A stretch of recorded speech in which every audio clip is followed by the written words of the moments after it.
I'm working on a book entitled Beyond Reductionism, Reinventing the Sacred.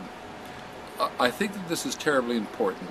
The contemporary world, certainly the first world, is divided between secular humanists who are really essentially atheists or agnostics, who do not believe in science. We are children of the Enlightenment and of Newton, on the one hand, and those who believe in a transcendent God, ranging from the Christian fundamentalists in the United States to the Islamic fundamentalists, all Abrahamic people, and around the world. These two civilizations are in conflict with one another. Both sides are paying a price. In particular, the secular humanists, I among them, who don't believe in God, have lost our spiritualism. If we're spiritual at all, it's sort of in the privacy of our bedroom and we're told that it's foolish. The two cultures that C.P. Snow talked about, the sciences and the humanities, are badly split. We do not have a global ethic. We are reduced to consumers, that which appalls the Islamic world.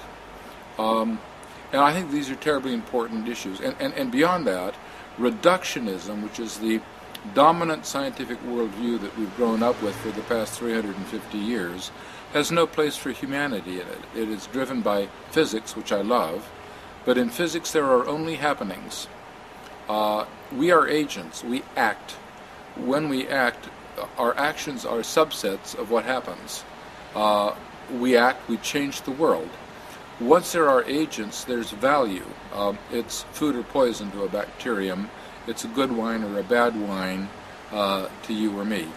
So in a world that encompasses emergence, and beyond that, as part of what I hope we have a chance to talk about, a radical incapacity to say how the biosphere will evolve, and a radical incapacity to say how technology will evolve, we are in an endlessly creative biosphere and human culture and human technology.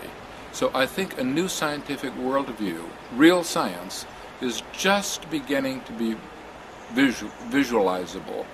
And in that new worldview, we are members of a creative universe that we help co-create.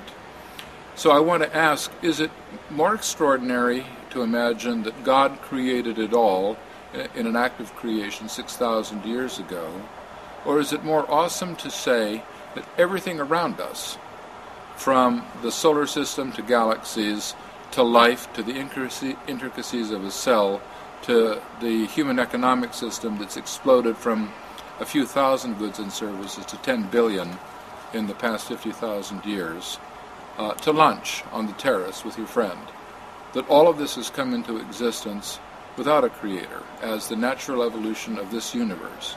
I think the latter is more astonishing. And I find myself wanting to say it's God enough for me. And I hope it's God enough for many, without saying that there's a transcendent God. It's just reality. But I want to use the God word. I want to use God to mean this creative universe that we're members of. And what's at stake is a conversation that I think needs to be a global conversation. That for the humanists among us, for the secular humanists among us, heals these wounds, brings the sciences and humanities back together again, because science can't predict what the biosphere is going to go do. It really can't. It can't predict what technology is going to do. It can't. That means being rational is broader than science. Finding out about the world is broader than science.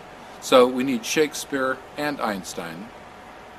So on the one hand, secular humanists need to have things healed, and we need a global ethic. And I think that global ethic is oneness with all of life and a responsibility for the planet. An interesting thing here is that if you take Aboriginal people who have to kill animals to eat, virtually always they give thanks to the spirit of the animal for giving up its life so that they can eat. Where does that come from? And I think it comes from the sense that life itself is sacred. On the religious side, I don't expect that people will give up their traditions, nor should they. These are traditions that are thousands of years old. But it may be that we can come to a common agreement on some fundamentals of value to all of us as integrated human beings, integrating science and value and awe and reverence around which we can live, because we really need to create what might be called a transnational mythic structure for a global civilization that's emerging.